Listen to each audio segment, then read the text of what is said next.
I'm trying to fix it. I know, I'm just saying. Okay.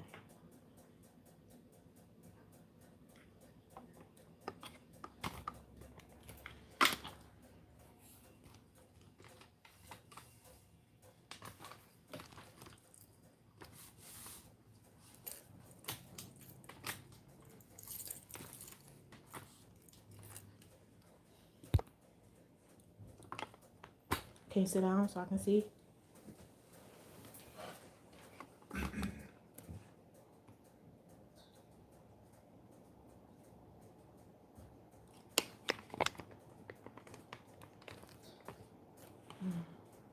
How do Tilt.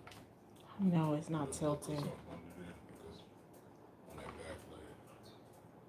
Like that?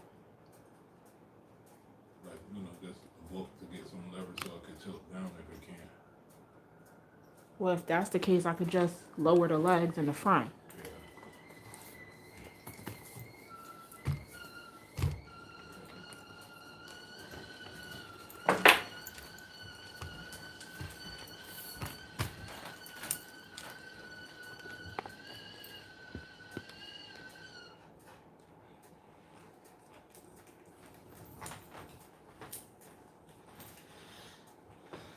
Okay, actually that works.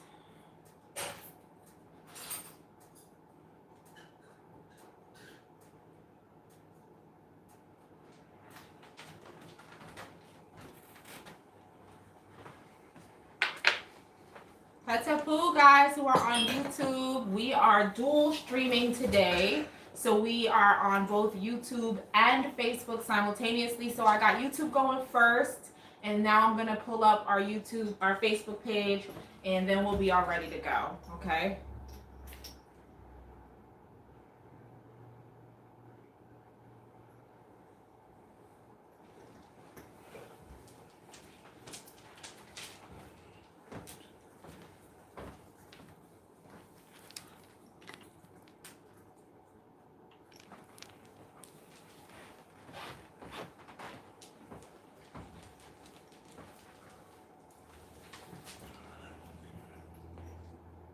So we're good there.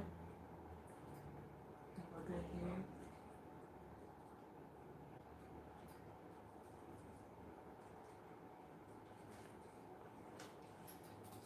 Do you want to push this back some? Yeah. Like that. Okay. Okay.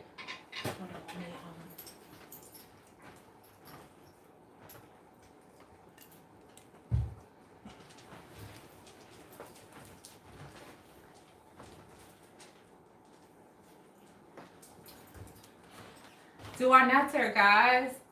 Awutanangten. Awutanangten. Greetings, you guys. Good to see you on YouTube. Anke Ma'at Akurti and Mintu Ra on YouTube. Anke Ma'at to people on Facebook who are also joining us. Because as I just told the YouTube folks, we are dual casting today. So we are both on YouTube and on Facebook at the same time. Which is a little weird because I can see myself on two screens. But we're gonna get used to it. Can someone in Facebook let me know? Can y'all hear me okay? Oh wait, you guys can't hear me. Goodness gracious, my mic is off. I'll get my eye. Facebook. Now you can hear me. You guys can hear me now because I just turned my mic on. I was letting you guys know that we are dual casting. We're both on Facebook and on YouTube simultaneously. So I see myself on two screens. I got my chat going in YouTube land. I don't have any comments yet on Facebook, but I hope you guys are coming soon to let me know you can hear us okay, and let me know you guys are with us, okay? All right, so let's get started with the music then, yeah?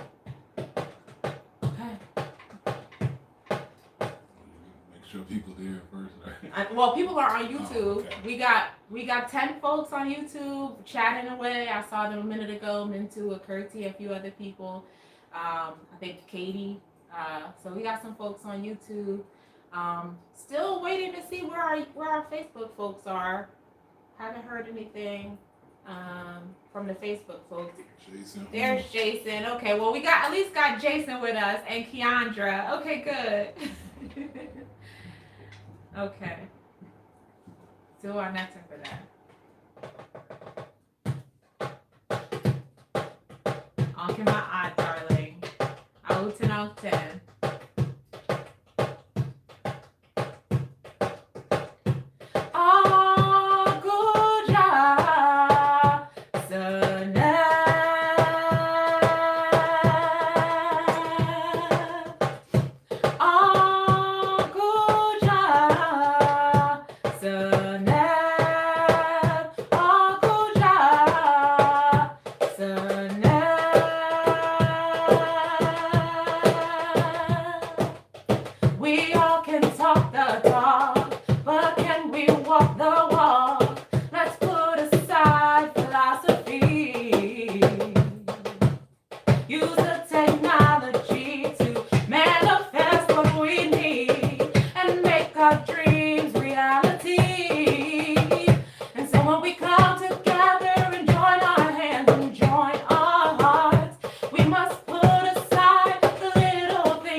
Dua Netter.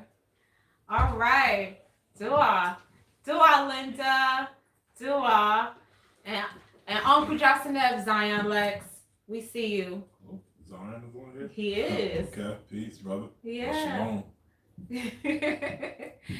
Okay, so do you want to start with the roll call? Yeah, Let's see where everybody's at. All right, roll call. Where is everybody at? Facebook land, YouTube land. Put in the comments. Let us know where you are. Let us know where you're watching from. Dua Nessa. Dua Zion. We appreciate that. That's what's most important, is just respect for each other's traditions and respect for each other's beliefs more than anything. We don't always have to agree about everything, but in order for us to move forward as a people, we have to respect each other so that we can find common ground, so we can work together, because we all want the same thing for Black people. Yeah. And there's many dimensions to truth, because what might not be true for you today might be true for you several months down the line, or Absolutely. several years down the line. Do So I you not must always stay humble and open. Too. All right, so we got folks in the Bronx. I saw on the YouTube we got Orange, New Jersey in the house. On Facebook, I see we got NYC, Spartanburg, Brick City. We got Camden, South Jersey. What's up, Sonic Cat? Asheville, North Carolina. What's up, Chiquita? Ohio. Columbus, Linden, Delaware. Yeah. Uncle Maat, Shrine of Maat. What's up? Uncle Maat from Brazil. Oh my goodness. Do our netter. Yes. Uncle Maat, Brooklyn. That's what's up. What up, Illinois? All right. I love it. Do our netter. I'm so glad y'all are here. Do our Dallas. Like, people checking in from all over. That's what we like to see. We know that we're Westfield. Do our netter. Somerset. What? Do our netter. We got a whole global village going on here, and this legacy spans far and wide. Just the efforts that all of us are doing to stay conscious and to stay whole during this time spans far and wide. So do our netter for all of us coming together to bring our collective energy together to raise the consciousness of our homes and our communities and our planet. We're so glad you guys are here. Yeah. All right, let's open in prayer.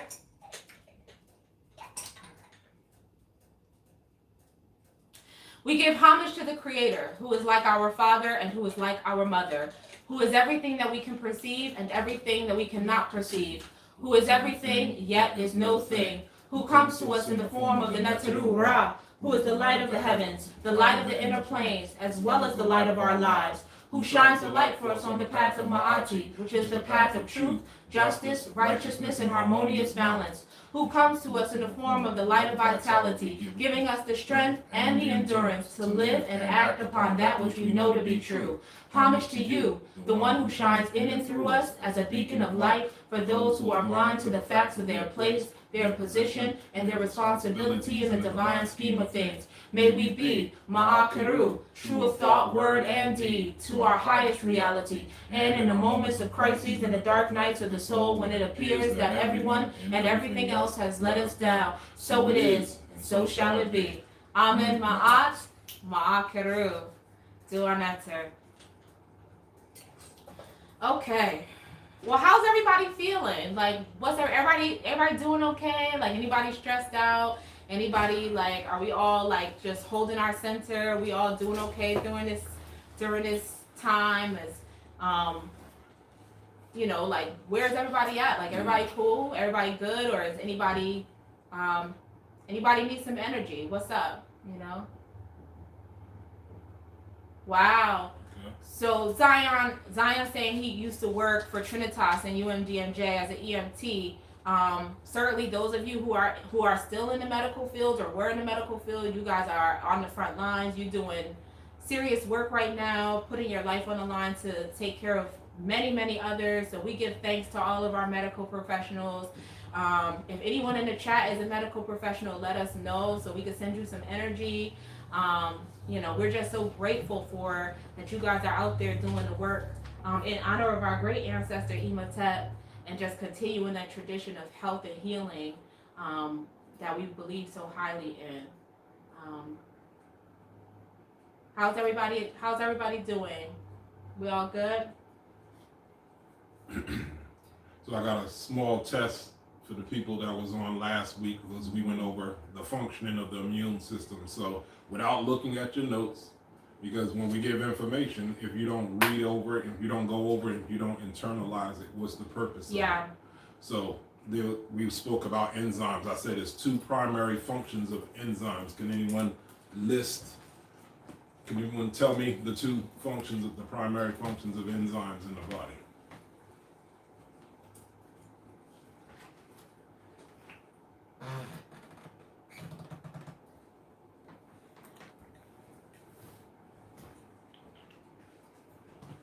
Scrambling through the notes. They might not be. Remember, I told you it's a delay, so we'll see. Let me see. I see digestive. Majudy Ross said one of the functions is digestive. One of the functions is digestive. Do all the Tanya for the work that you're doing. to respiratory therapists, I have to imagine that your work right now is highly coveted and extremely important. Please stay safe. Please stay healthy. We send you lots of green healing energy to protect you and keep you well. Linda says digestive and healing. You could read that all the way through. Yeah. Getting old. I can't read that. Yeah. So digestive, and what is the other one? It starts with an M. Mm-hmm. Keandra said to fight foreign matter. No, that's the immune system. Mm-hmm. Yep. I'll give it 10 more seconds, then we'll move on. So one is digestive, and the other starts with an M.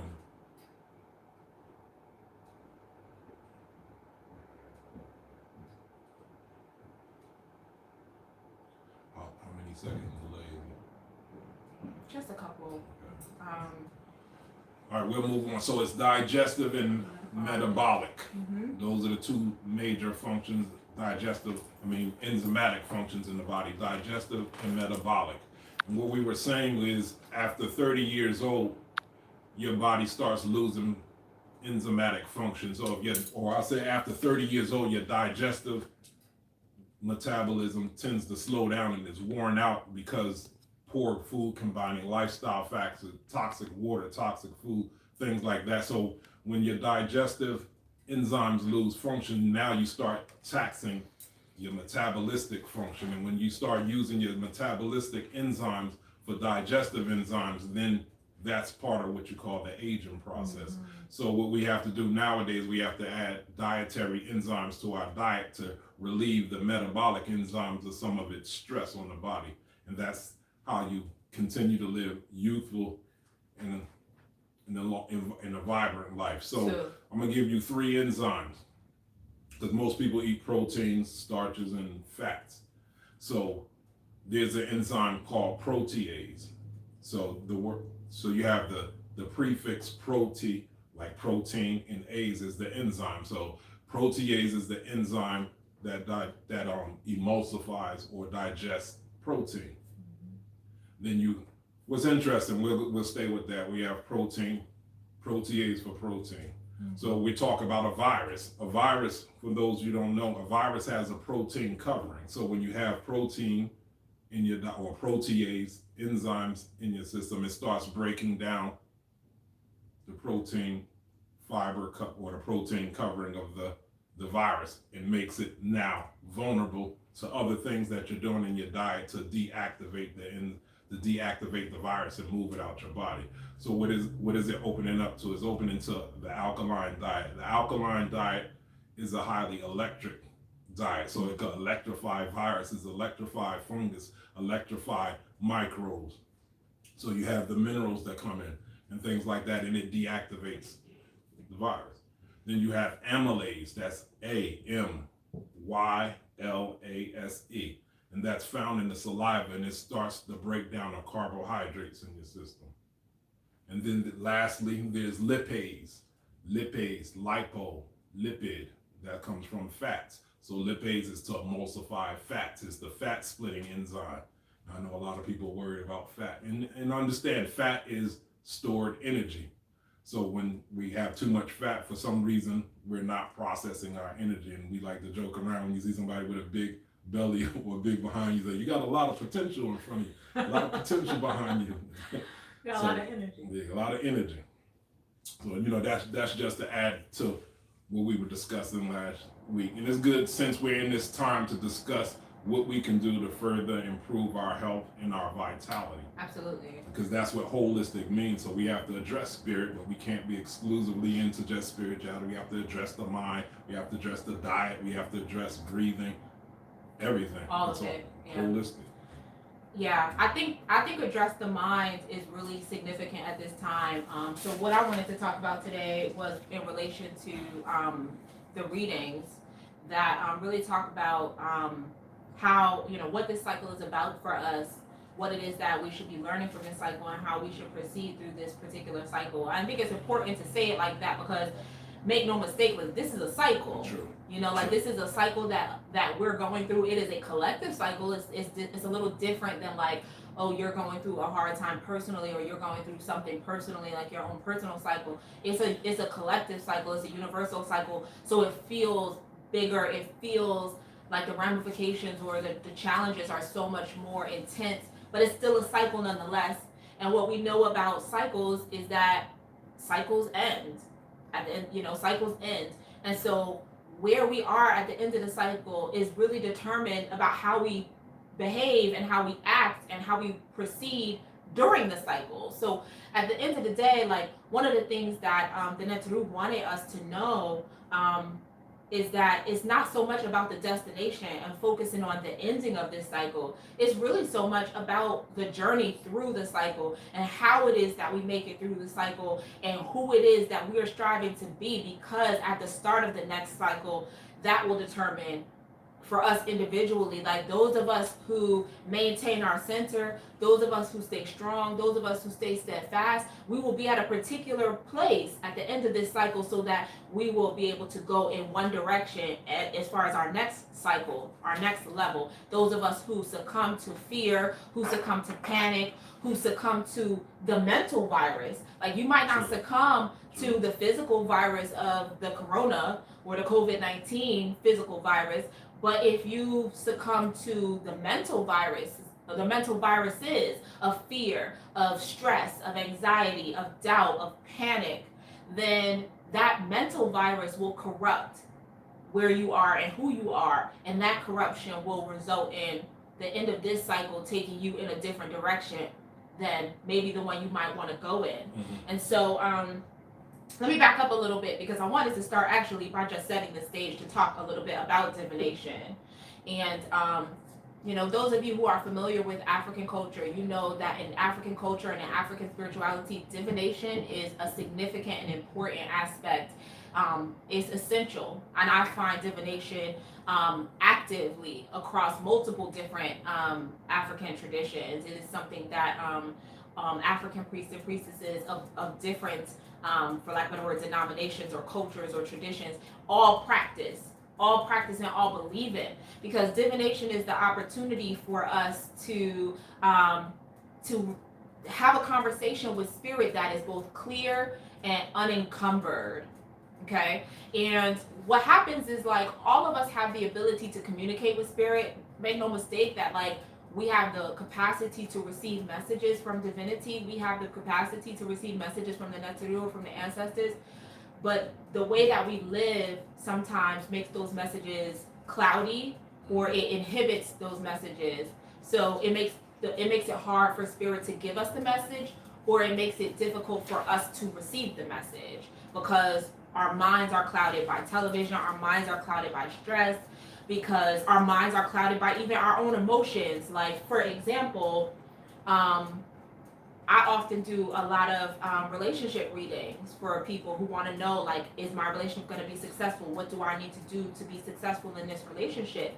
And oftentimes people come into relationship reading already knowing that they want a specific answer. So if you go into your own meditation or your own internal work and you say, Spirit, tell me about my relationship, and Spirit is like, hello, this is a problem, don't keep going in the relationship, you're going to be like,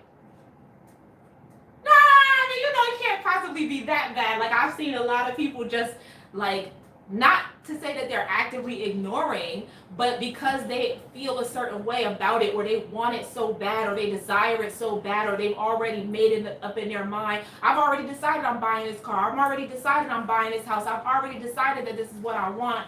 Then, like, the messages from spirit that contradict that, they find a way to not see it, not hear it, not receive it, so that they can continue to do what they want. So when you go to a priest or priestess and you ask them for a reading, the priest or priestess they're not emotionally encumbered the way you are with relation to what you want. What you want, you obviously have a feeling about what they want. All they want to do is they want to be vessels for spirit. They like, the Netru work within me, and the Netru told me to give you this message, and it's my responsibility as a priest or a priestess to give you this message exactly as they gave it to me, and to communicate with you and let you know exactly what they want you to know. I have no emotional stake in this game, except that I am a servant. You know, that's what priesthood means. Y'all remember we talked about priesthood way back in December when I first started doing live streams with you guys. Priesthood is about service to the Netru and service to the people. So a priest or priestess is required to be honest. If the Netru give a message and say, this is what you got to do, they have to give you that message. It might hurt. It might not sound good. It might not be what you want to hear, but they're going to give it to you because they have a responsibility to serve Netter by being honest and by being truthful and by giving you the message and making sure you hear the message. And priests and priestesses will often be like, do you want this message before you come get this reading? Are you sure you want to listen to this message before you come get this reading? Don't ask me to read on this and then you're not going to listen to me. Right. And priests and priestesses will also say to you, did you ask somebody else about this already? Because if you went and got a reading from that other priestess, don't ask me. Because whatever she said is already the answer. Because sometimes people are tricksters and they'll go to one priest and get one answer and they'll be like, let me ask somebody else. Like, no, you already got your answer. One answer is all you need. So we tell people, go to the priest or priestess that you trust. Yeah. Go to someone that you know will tell you the truth, that they are a servant. They're not going to color it up to fit their whims. They're not going to color it up to fit your whims. But also, whatever answer they give you, you're going to be able to respect it. And you're going to be able to receive it, even if it's not what you want to hear. You have to, that's your responsibility as someone who seeks a reading. And the priest and priestess responsibility is to communicate clearly what the Netru want you to know and what they want you to hear. And so all that context is important because in the Temple of Anu and in the Saruj Tawi with our sister temples, we do readings. We do readings of the year. So at the beginning of 2020, we did readings to determine like what's the energy of the year going to be like. And it's interesting. Like at the time that I did, this was the first year that I did a reading of the year. Again, Shepset does readings at Naswt Temple. I trust her readings entirely. So I'll be like, she did a reading, I'm good. Naswt does readings, he did the reading of the year. I'm like, I'm good, Mukajara at the Raseki Arts Temple, she did the reading. So I'm like, I'm good, I don't need to. But something in my spirit this year was like, you should do a reading this year. So I did a reading at the beginning of 2020. And there was a message that came through from Nekbet.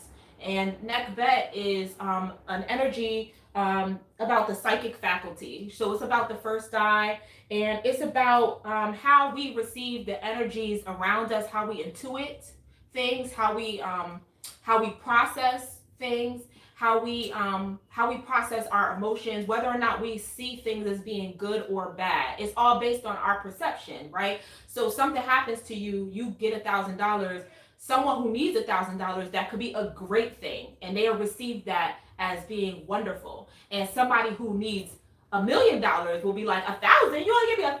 This isn't enough. And they'll be like, this is terrible. So, but that's not about anybody but you. That's all about your perception and your receptivity. And so what Nekbet teaches us is that our reality is driven by the way we perceive our reality. It's not about whether or not things are good or bad. The universe doesn't punish us. The universe doesn't reward us.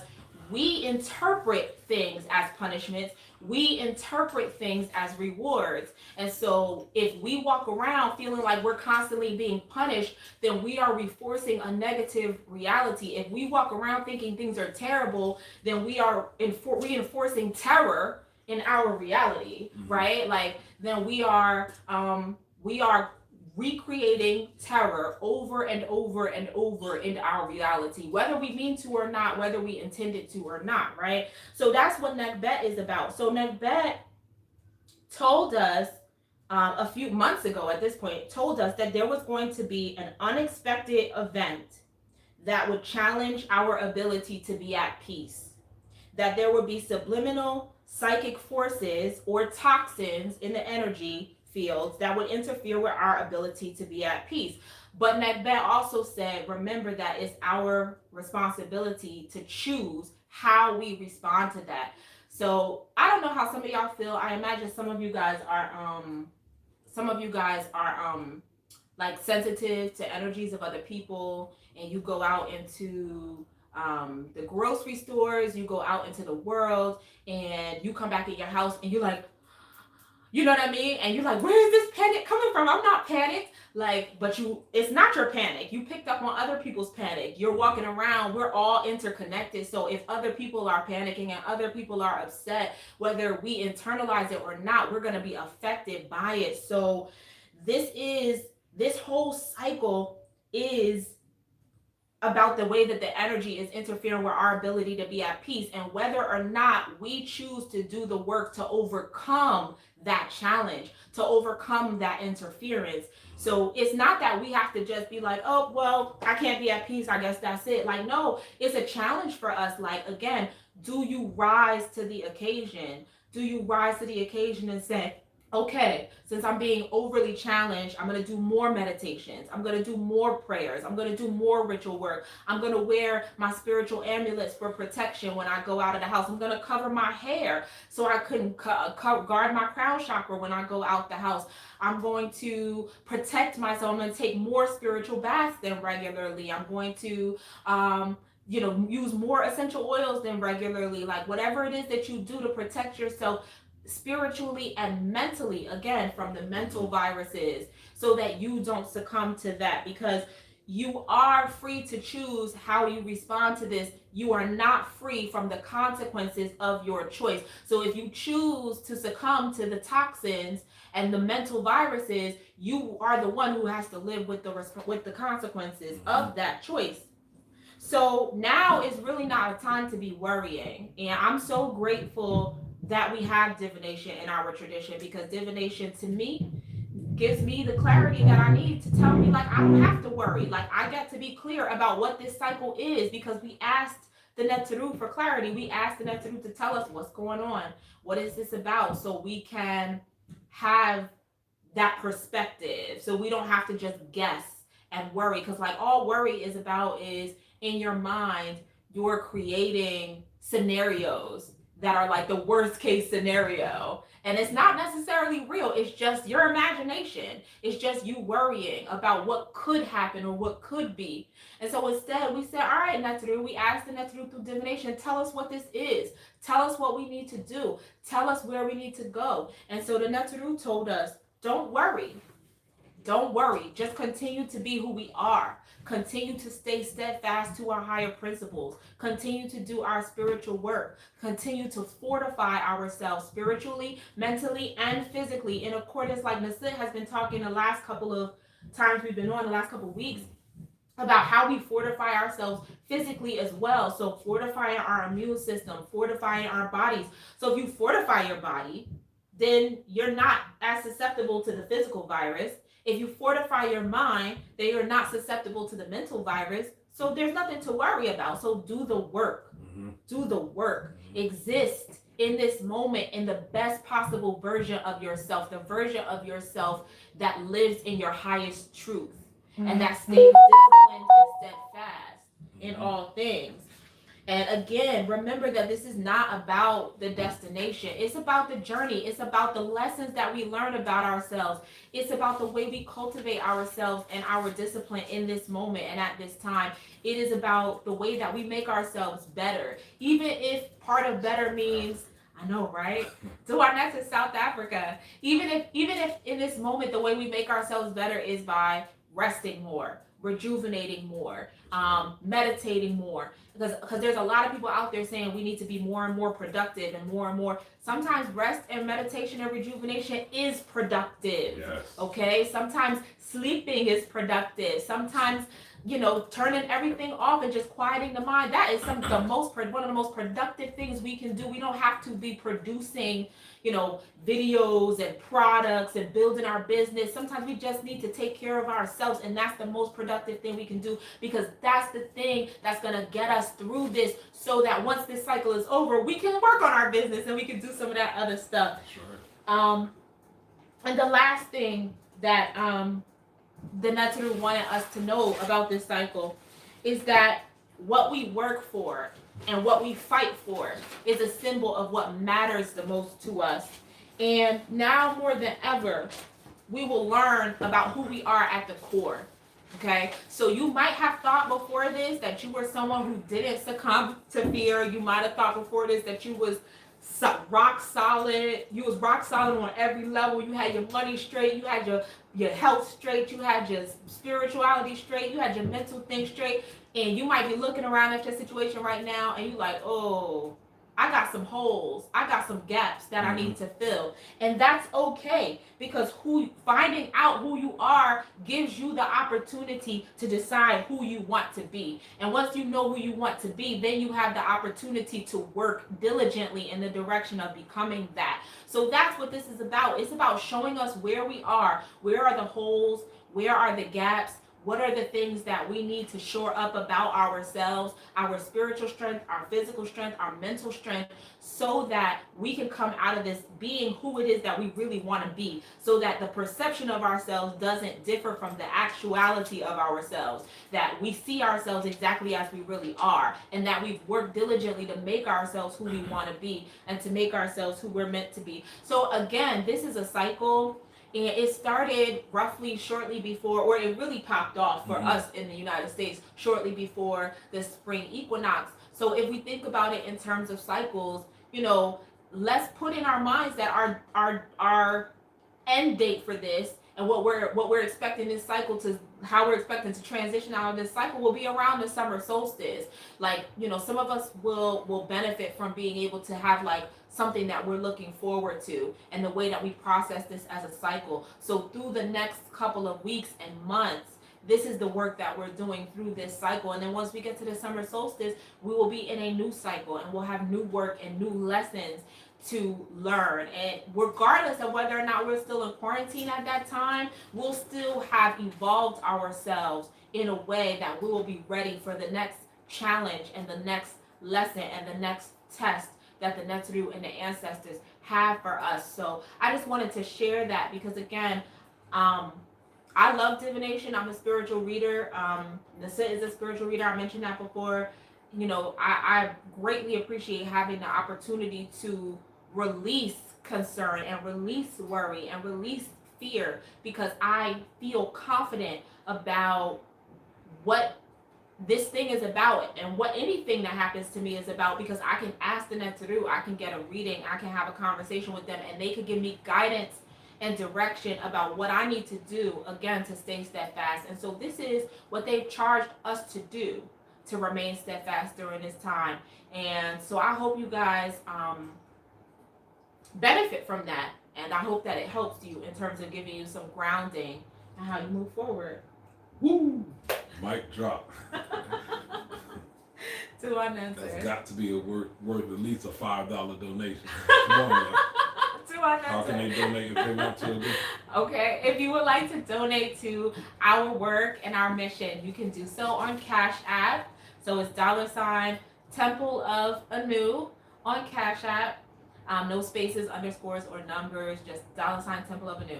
And we also have a PayPal account for those of you who use PayPal. You can PayPal templeofanu@gmail.com. Okay, again, no spaces, numbers, or underscores, Temple of Anu, one word, @gmail.com. Thank you for your support. Once again, the donations go to us so we could directly as well as indirectly prepare to serve you better. And just so you know, whether you give donations or not, we're still going to teach. We're still going to do what it is that we do. Yeah. But in the spirit of Maat, as we give freely, you should also be without compulsion, urged or inclined to give freely also. Yeah.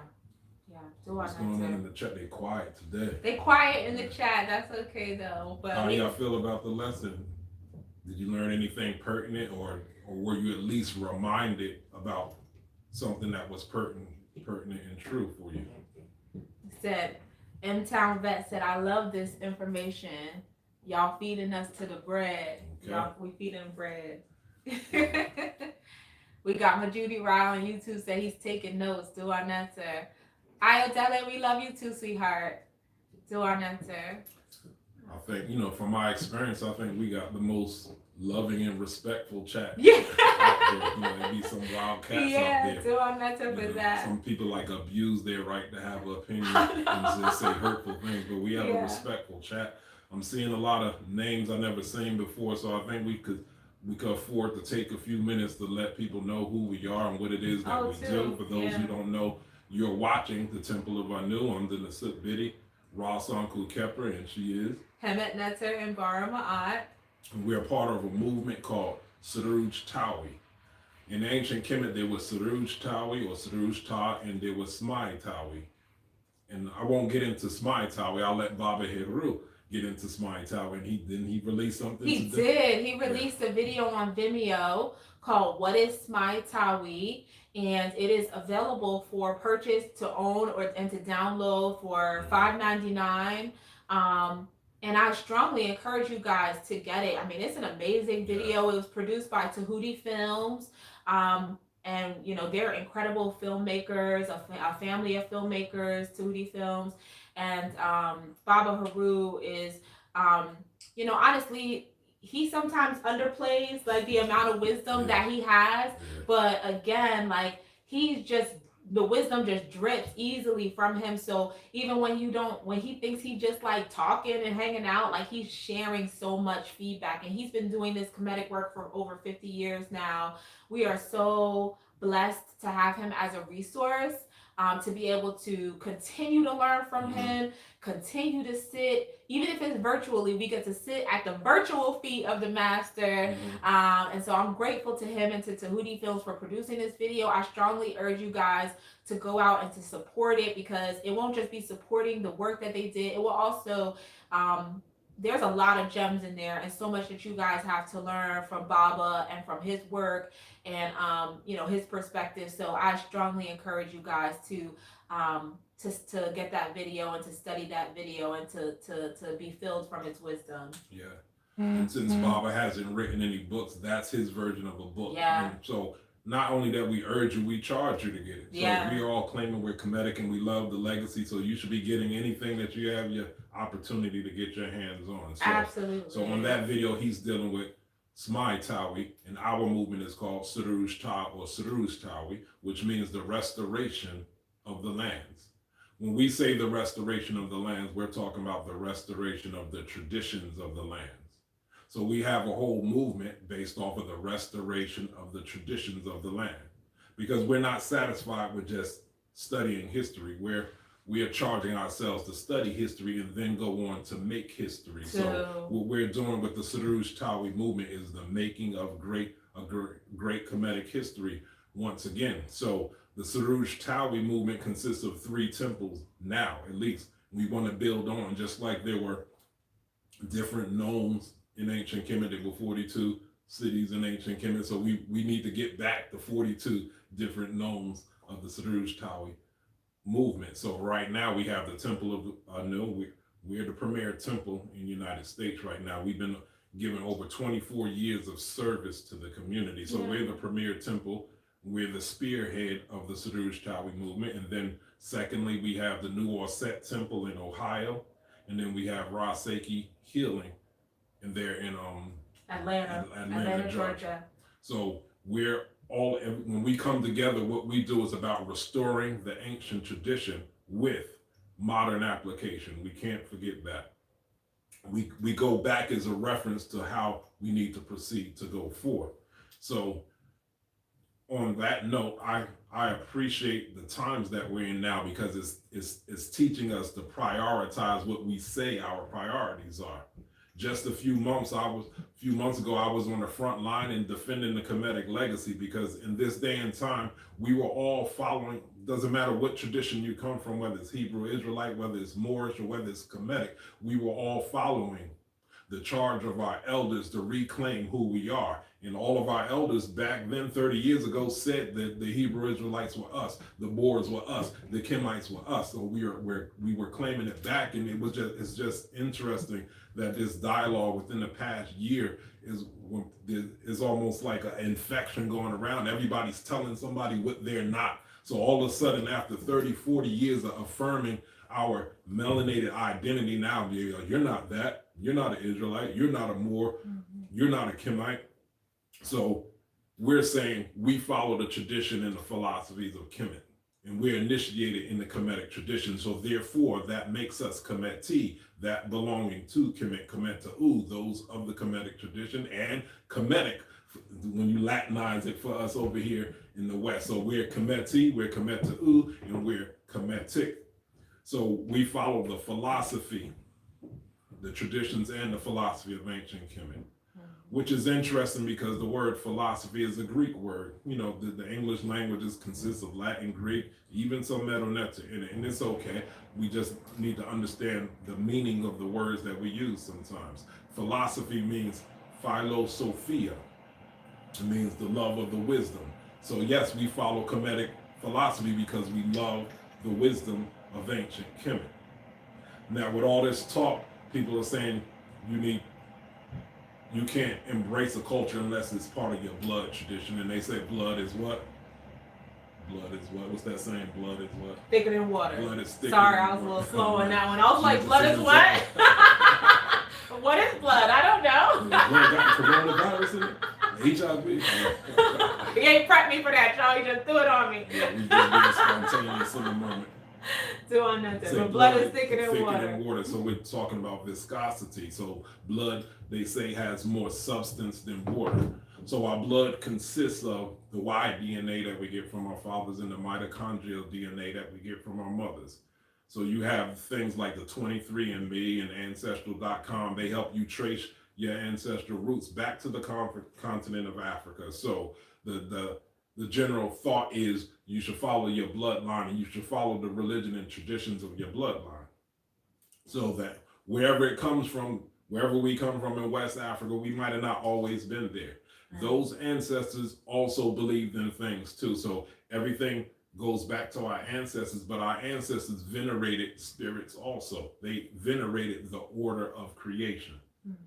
In Metoneta, or the Sesh Metoneta or Rani Kemet, the order of creation is called Pa'ut Neteru. They translate it as the cycle of the Neteru. So if you hear people that's into the Kabbalah, the tree of life. So if you had to say tree of life in Metoneta or Rani Kemet, it would be Pa'ut Neteru, which is interesting because spirit is more subtle than water or blood. Blood is thicker than water, but spirit is more subtle than water or blood. But here we have this thing called the Pa'ut Neteru, the cycle of the Neteru. Yeah. The word Pa'ut, it comes from a word in Metoneta. It means stuff.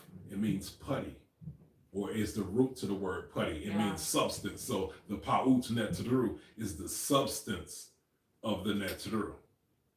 So spirit has more substance than blood or water. So spirit is affirmed and confirmed through principles. We follow Kemetic principles. We teach that the Kemetic principles, the Kemetic traditions are encoded with the codes of enlightenment, empowerment. And empowerment. So when I say enlightenment, we're talking about reflection, circumspection, introspection, and projection, all simultaneously at the same time. When we're talking about empowerment, we're talking about Heka'u. We're talking about the spiritual authority to create your reality, or to participate with the creator in creating the most harmonious reality possible. So we're talking about enlightenment and we're talking about empowerment. So those of us that embrace the Kemetic philosophy, those should be our primary attributes: enlightenment, and empowerment. So even in the days and times that we're living in now, we should still feel enlightened and empowered and encouraged that we know what it is that we know to handle any circumstance. And if we don't know, we can know. What's interesting about the empowerment thing, there's a lot of criticism that goes on Kemetic practitioners or African or traditional African practitioners. I was listening online and I heard someone make a very mean-spirited remark about our brother Jabari. That person said, since Jabari caught the COVID-19, that means the Kemetic deities don't work and we should throw it in the trash right along with Jesus. And I said, wow.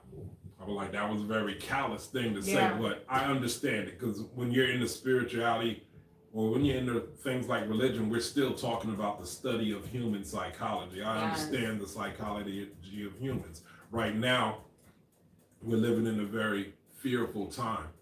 So that for someone to say something like that means they're scared. And all of their perceptions and the things that come out of their mouth is going to come from a place of fear and fear mongering. So what happens, what to translate, to interpret what people like that mean when they say that, that means I won't follow your religion or your spirituality if you cannot guarantee me that I won't go through any bad experience. If you cannot guarantee me that I will be rich, then I don't want anything to do with your religion. So nothing bad can ever happen to me, and I have to be rich. If you can't promise me that, then it's all nonsense. That's fear-based consciousness. That's lack-based consciousness. So now Jabari's deities or nothing in the Kemetic legacy has forsaken him. Right. Jabari has the opportunity to apply what it is that he knows. Jabari has the opportunity to remind himself to apply what it is that he knows. So just 6 months ago, I was in the hospital in a life and death situation, and I was given that same opportunity.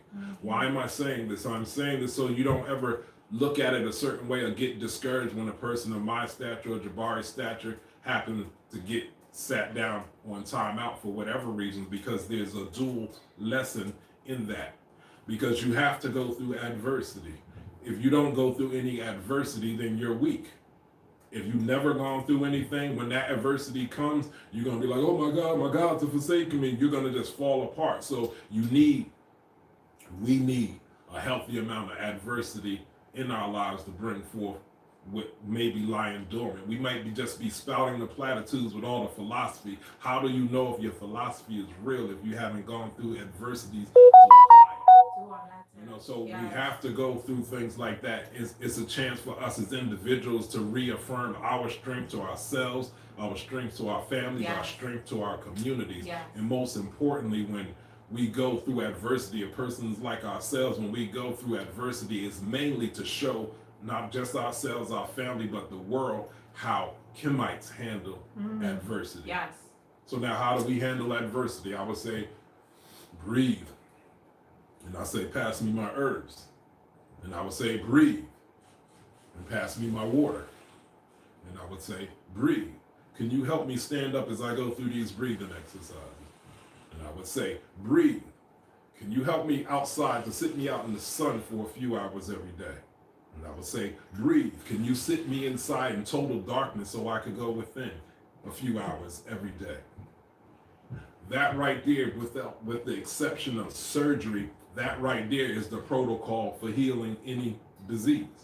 Because the diseases that we're coming into contact with in the 21st century is through toxicity. It's electromagnetic toxicity, toxins in the foods, toxins in the water. So that what I just said is the answer. The answers are always around us. If you're not inclined to listen to the answers within, then you might have to find the answers without. If the answers without are too distracting for you, then you're going to have to find the answers within. What am I saying? What I'm saying is spirituality is not for the faint of heart. I'll repeat, spirituality is not for the faint of heart. When you listen to what goes on online and stuff, through some of our brothers and sisters, they make it seem like spirituality is this weak thing that it somehow makes you weak and it's just for the women and it's feminine. And I say, yes, spirituality is feminine, because in order to receive spirit, you have to be passive. And when you're passive, you increase your intuition. And in that intuitive space, you receive directives from the spirit. And this is where the masculine comes in. Once you receive the directives from the spirit in that internal place, then you're expected to live your truth. Maat, stand on your truth in the face of life's contradictions and the contrasts of life. We did the reading of the year, and then the reading of the year, like as Hemet was saying, one of the deities of the reading of the year is Kheper. So we're required to be spiritual warriors. That's a plug for Infodices, but spiritual warriors are healers. That's prophetic. This is the time that we're in now. We need to be spiritual warriors and healers simultaneously. So one of the deities that govern the year, because if you're familiar with our readings of the year, we inundate people with a whole lot of information. So here we got we had a flash of insight about the COVID-19. It didn't say the COVID-19 is coming. It said something unexpected was coming. The thing is, it was so much information that we were processing that we're still processing. So when we go back over it again, you're like, hold up, oh, it did say something about this whole thing. Yeah. So, but it's saying Heru, that the spirit of Heru is one of the guiding principles that we need to tap into to endure through this process. So it's Heru Sa Aset. And that's Heru, the son of Asar, the son Heru Sa Asar and Aset. Heru, the son of Asar and Aset. Heru is the archetype for the warrior and the warrior in training. So we're required to invoke, or we're required to be heroes or become heroes and sheroes of ourselves. When it goes back to the lesson of the past two services, is we go back to minding your mind. Yes. Because this thing is bigger than information. So the time of just talking about information and giving people more and more information is over. It's bigger than information. This is about bringing your information into formation in your lives. At this time, this is the time to be more on code than ever before. This is not a time to abandon your values just because things are getting challenging. This is the time to go in. This is the time to go and dig into deeper levels of what it is that you said you believe. Yeah. So I need everyone to really contemplate and go into introspection. What brought you to the conscious community? What brought you to this channel? What brought you to the temple? Was it social reasons, or was it for transformation? And if so, do you have the wherewithal to endure the required shifts, changes, and transformations? Because it's cool to come around for social reasons, but now we're going through a very challenging time, so you need something of substance. So some people could hit a wall in their spiritual practice, and they be like, why isn't it working? And you say, if it don't work, you go in and try it again. Yep. If it don't work, then you go in and try it again. Then people say, well, isn't that insanity? And people say insanity is doing the same thing over and over and expecting different results. But I'll say, no, we're not talking about insanity. We're talking about science. Yes. So you have to be like, okay, why did it work before but not this time? What day was it? What colors were you wearing? Wow. What is the cosmic influence? Yeah. What was your state of mind? Did you or do you even believe in what it is that you're doing? All of those things become factors in why something works and why something doesn't work. So this isn't spookism as they call spookism. It's science. The same process science goes through, we have to go through with our spirituality. Yeah. Because the things that we do now is because it worked over and over and over again. Yep. So when your light bulb goes out in your house, you never start doubting science. See, I told you science don't work. My light bulb ain't worked forever. You know, there's a reason why it went out. Yeah. Whether you understand it or not. In reality is, scientists don't even understand electricity, but they're somehow able to channel it. And you don't have to always understand every level or dimension of something in order to embrace whether it works or not. Now, science also teaches that God, or they say God is hardwired into the belief in a God or outside force, or just believing a higher power is hardwired into our system through the process of evolution. If that's the case, then I said, then they need to knock it off with knocking spiritual folks for believing in the higher power, whether we call it God, Nature, Yahweh, Yahweh Shai, or whatever. So it's hardwired into our system. The difference is they believe that spirituality and religion comes from our lack of knowledge of science.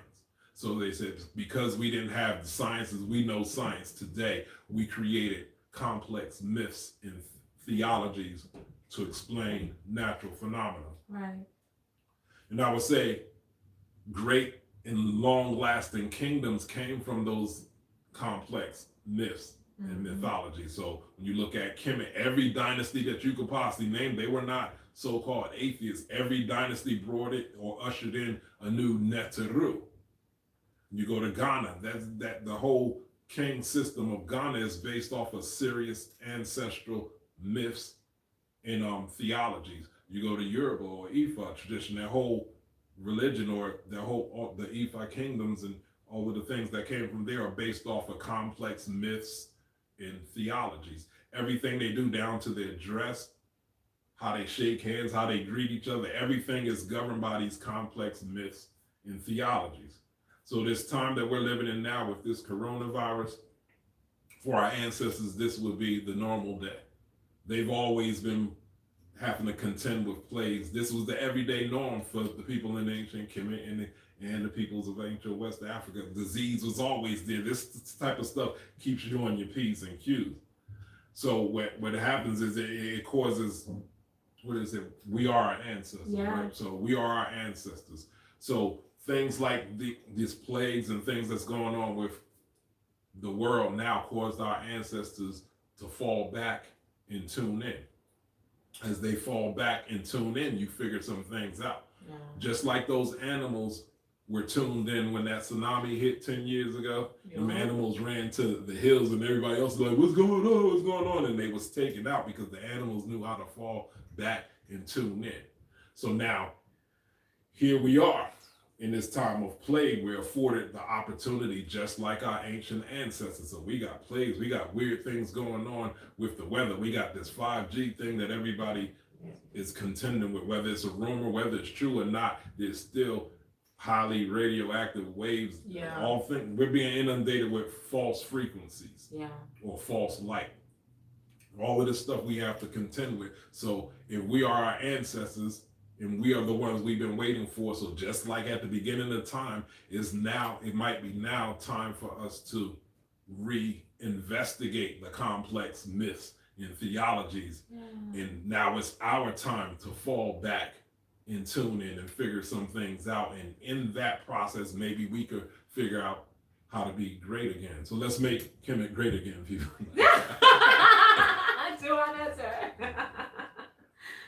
Okay, that's good. What I got to say for today. How y'all feeling about our messages? So we got some comments. I'm gonna go scroll back up.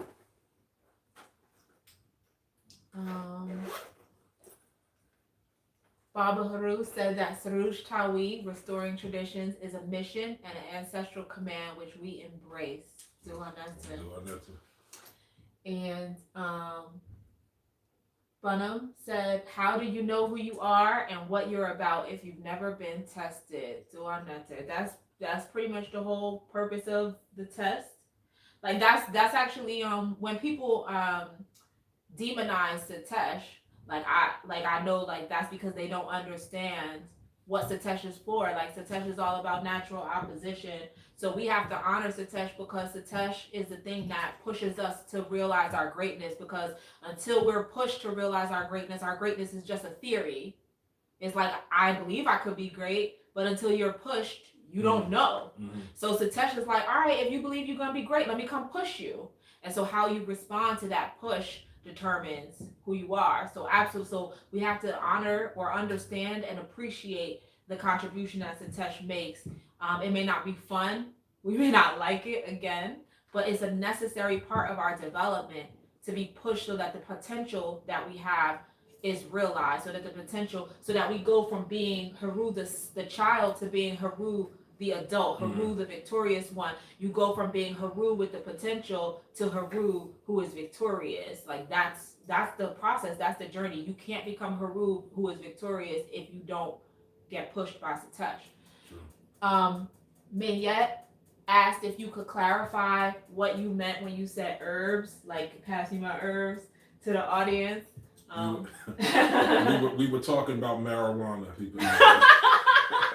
Just playing. We don't smoke. We don't do any of that. We don't smoke. We don't encourage marijuana use or. That's your business. But we don't do that over here. So we're talking about the sea mosses, your burdock, your bladderwracks, your chlorella. Yeah. What else? Yeah, even like what I'm doing teas right now, so I'm drinking like Tulsi tea, chamomile tea. I have one called like a stress blend tea. I have like a chakra balance tea, a spirit blend tea. So all those different types of teas and herbs.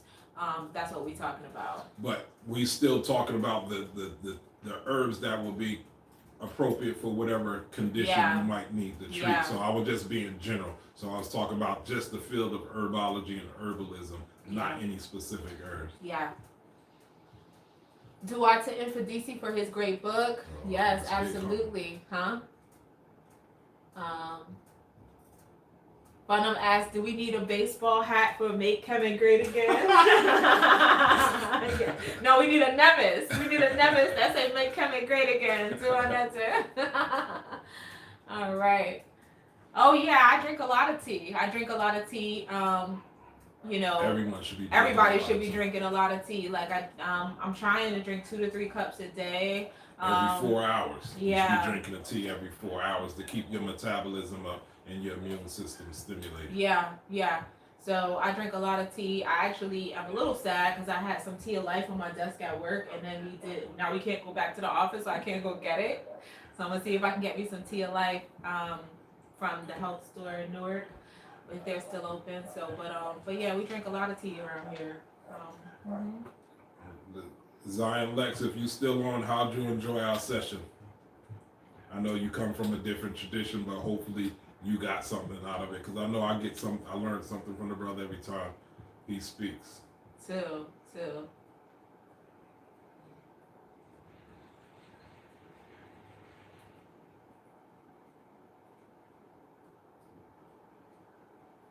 Yeah, chamomile is one of the teas that I drink.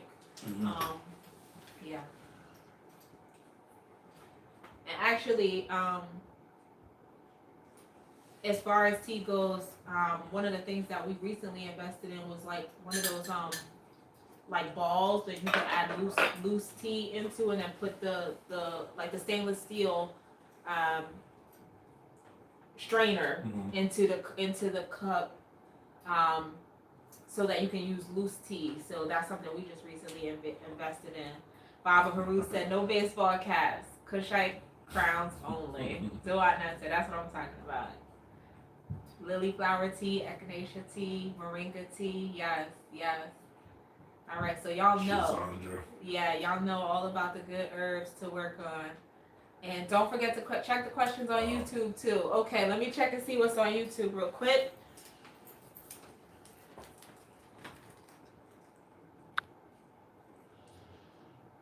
Hemet, can you speak some more about the Haru energy in the form of warriorship? What are we fighting for? Is this a fight internally or externally? So that was Majuri Ra asking, is this an internal fight or an external fight as far as the Haru energy is concerned? And it's always internal first. Every fight is always, even a physical fight is internal first. Because first and foremost, you have to believe in yourself, right? When those of you who have been to Weapon Pet and heard me talk about like how spiritual science and what we might call magic works, is first and foremost you have to believe in yourself. So if you don't have a sense of confidence, if you're approaching a fight from a place of doubt, if you're insecure about your ability to succeed, if you don't believe that you have the capacity to win, you've already diminished your capacity to win, because you're going into the fight from a position of lack, or from a position of you've already lost. Mentally, you've already lost. So you're bringing the energy of loss into the fight.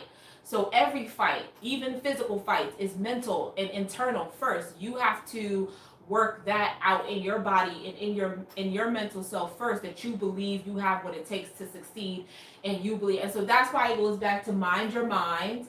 That's why it goes back to not succumbing to the mental viruses, because even if you catch the physical virus, the physical coronavirus, if you have confidence in your ability to beat it, you've been fortifying your immune system, you know you have what it takes, and you know you have the tools, then there's there's nothing to fear. There's no fear. There's nothing to succumb to. You're good, because mentally, first and foremost, you have to be secure and strong mentally, and that's going to translate into how you act physically. Remember that the energy of Naswt in the reading said that this is not about whether or not what's happening is good or bad. It's about how we perceive of the situation. So the Haru energy is all about reminding us to perceive the situation as something that we can win, perceive the situation as something that we have already conquered, perceive the situation as something that is challenging the skills, the talents, and the strengths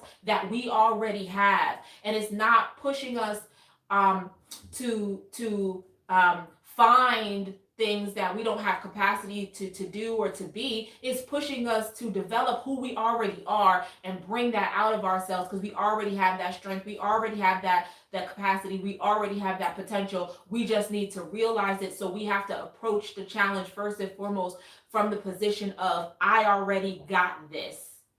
I am confident that I got this. That's the whole point of the perception. That's the whole point of the Nekbet energy here, is making sure that we walk in like Haru, like we're already victorious before the battle has even been started. So that work, with that Haru work that Naswt was talking about, that we have to do, is all about summoning up that Haru courage and directing our inner willpower into the direction of our victory, directing, like clarifying what it is we need to be victorious over, and then directing our inner will in that direction, period. Like clarity of focus, that's that ujat, that's that eye of Haru. So have clarity, laser beam focus, and then direct that willpower specifically to what it is that we need to accomplish and we need to achieve. And if people want to know more about the Haru energy, I just posted the recording for the Netta Relationships workshop that we did last Saturday on Haru. So that lecture will talk more about the different energies of Haru and how those energies present themselves in our bodies. Like, what does it mean to be Haru Sa'aset? What does it mean to be Haru Pakared? What does it mean to be Haru Smaitawi? What does it mean to be Haru Behudet? So we can understand the many different ways that Haru energy propels us through our lives and through our evolutions, because that Haru force really is a constant metaphor for our development and our growth and our victory. And so it's that Haru energy is an energy that, yes, it governs this year. We're going to work with Haru all the time, because even after this year, we're going to have things we need to be victorious over and things we need to continue to work on. So how do we begin to put this into practice every day? Every 2 weeks. She's been on this journey for 2 weeks. Oh, okay. 2 weeks on this journey. I would encourage you to start with meditation, quite frankly, daily meditation. I would encourage you to invest in Naswt Biti's book, The Art of Prayer, so that you can get some grounding and some perspective about how to pray on a daily basis, how to ritualize on a daily basis, how to connect with the divine forces on a daily basis. I would encourage you to, lastly but certainly not least, just for starters, I would encourage you also to pour libation to your ancestors daily and to begin to initiate a relationship with them, because initiating a relationship with the ancestors is a really important place to start in a spiritual journey. And then meditation, again, is about fortifying the mind. It's about brain training and fortifying your thoughts, so that you are thinking your thoughts and not that your thoughts are thinking you. And then of course prayer and ritualizing and getting started on that journey is going to help you to start to begin to make connection to the Netaru. Like, we all already have relationships with the Netaru. They all exist within us as us. Everything is interconnected, etc., etc. But any relationship that you don't tend to, that you don't take care of, you can't tap into as easily. And so the relationship has to be cultivated in order to tap into it easily, in order to allow it to flourish, in order to allow that energy to flourish in your life.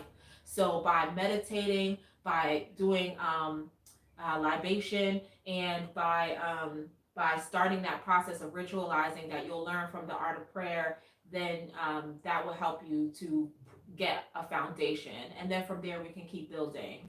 Okay, let me go back and check what's on YouTube real quick.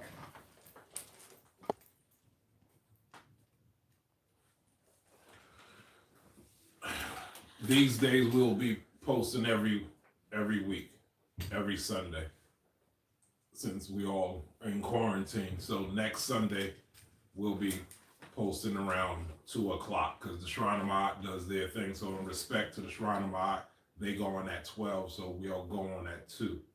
Yeah. So we want to make sure y'all are watching the Shrine of Maat and then come watch us afterwards. So we don't want to conflict with our sister shrine. So on the Sundays, so next Sunday will be around 2. Yeah. Mm-hmm. Let's go back down.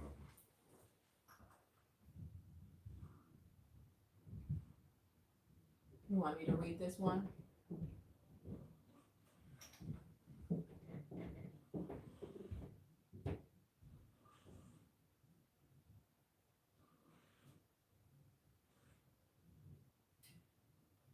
Dua for your comment, Anna Luisa. I'm just reading it now, so I appreciate that perspective that you provided to us from the Orisha tradition, because again, there is an interconnection to all of African culture and spirituality, and so yes, Dua, thank you for sharing that. Mm-hmm. What is the name of the author of The Art of Prayer? Sankhu Kheper. Naswt Sankhu Kheper is the author of The Art of Prayer, and it is currently available on Amazon and on our website, templeofanu.org. It will be available in a couple of days. We are currently reprinting it. Like, y'all have no idea. I'm so grateful to y'all because y'all be making it hard for me to keep that book in stock. I'll be like, more people? But thank you for your support, and we will have more in stock in a couple days. So definitely keep your eye out on that. Are there ways to learn meditation online? She has been doing the Islamic way of praying. From here, the sister here. I think it's a sister. Yeah, actually, at this point, I've seen a lot of people teaching meditation online and doing like group meditations and doing a Raseki Arts Temple. They do meditations every Sunday and teaching meditation. So I would encourage you to follow Raseki Arts Temple on Facebook or on Instagram. Follow Kajarani and Yanebehet as well, because she would be an excellent resource for learning meditation. I also think she has a YouTube channel as well. So that would be a good resource. What are you about to say? Okay. And she probably needs to purchase The Art of Prayer because that's the Kemetic answer to Salat. So we pray and worship 4 times a day. And they base their cycle off of that. The whole Salat thing was a reaction to what was already going on. If you remember in the Quran, it said, don't pray at noon like the heathens do. We pray afternoon. Don't pray at sunrise like the heathens do. We pray before sunrise. So theirs was a reaction to our system that was based off of being in balance with the cosmos and how it moves. So our thing keeps us in tune with the earth as well as the solar cycle. Yeah. Dua. And then Awesome is Love says that the Shrine of Ma'at is doing meditations daily. And yes, you're right. I did see I think she's a priestess in training. Sai was doing meditation. I think I saw her Friday, maybe I saw it. So I didn't know she was doing it every day, but that's good to know that she is guiding meditation every day. So please follow Shrine of Ma'at on Facebook as well, so you can take advantage of that, the offering that's coming from the Shrine of Ma'at and from their priests and priestesses who are in training. Dua Netter. Mm-hmm. And actually, you should follow Baba Haru too if you're not, because he's been posting Hekau and Hesi that you can, just listen to, that you can, you can take it from the video and like do it yourself. Like Hekau and Hesi also contributes to that whole brain training thing. Hekau is words of power. Hesi is like chanting. So it's in the ancient language, and it's like saying like words of affirmation, like affirmations, and a lot of people encourage affirmations. as far as like how to keep your mind thinking positively and how to keep your mind, directed on specific things. So instead of like taking affirmations to the next level, we want to make sure it's in alignment with our tradition. So we do hekau in our ancient language, we do hesi in our ancient language, and so that constant repeating of those ancient phrases and those divine phrases is going to help also with keeping your vibration high and keeping your mind attuned. So definitely follow Baba so you can get so you can stay tuned with those hesi and the hekau that he's offering there as well. They don't see the book on Amazon. We're not on Amazon. The book should be on Amazon. I'll check on that as soon as we get off, Linda. Okay. Okay. Thank you for letting me know, sweetheart.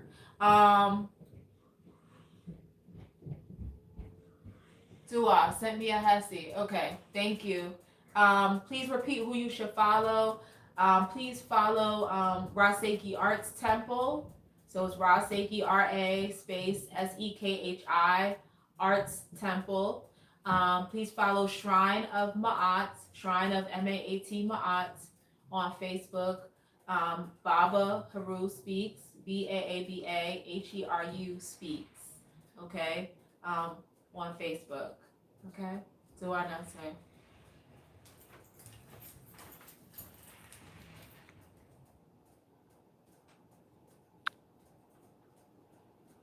Oh, sent me a text. Okay. Soon as we done with the dual cast, I will get that. Okay.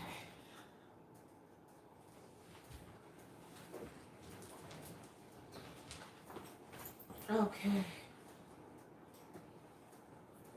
Any updates on Brother Jabari? I do know that he was earlier the week. I did speak to Anika briefly. We're checking with her briefly, and my understanding is that he was past the worst of it and was steadily on an incline back to wholeness and wellness. So dua neta for that. We continue to send him and Anika energy because we send him energy of healing and restoration. We send her energy of love because it's very difficult. You all know Naswt was going through his own crisis a few months back. And so I understand how difficult it is to be a supporter and to, you're not necessarily going through the illness yourself, but you are going through you're going through it with them. So let's make sure we also keep Anika in our prayers as well and send her energy of love and support to hold her up as she holds Jabari up. Okay? So dua neta for that.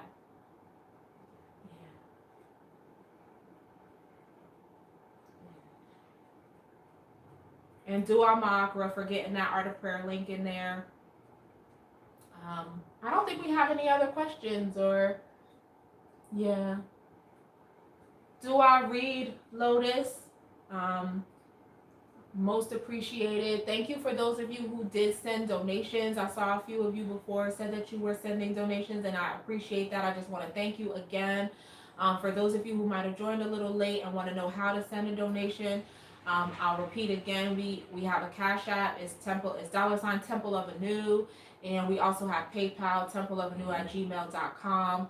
Again, we thank you for your contributions to our work because we, again, this is a cycle. Like this is going to, we're going to evolve beyond this space that we're in. And so we are preparing ourselves for our evolution and for our growth and for becoming who we're going to be after this. And once we've grown, and then we'll be prepared. Like the Netru will have a new charge for us and a new responsibility they want us to do, new work they want us to embrace. And the next level they're pushing us to. So we're preparing for that. We're ready for the challenge, and we're looking forward to celebrating our victory. So dua neta.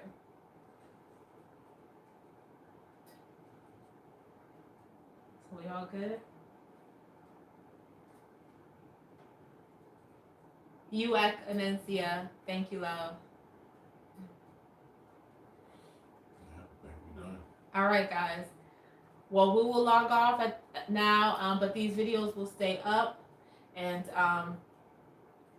we appreciate you, and we'll see you again next Sunday at 2:00. Okay? Shami Matat.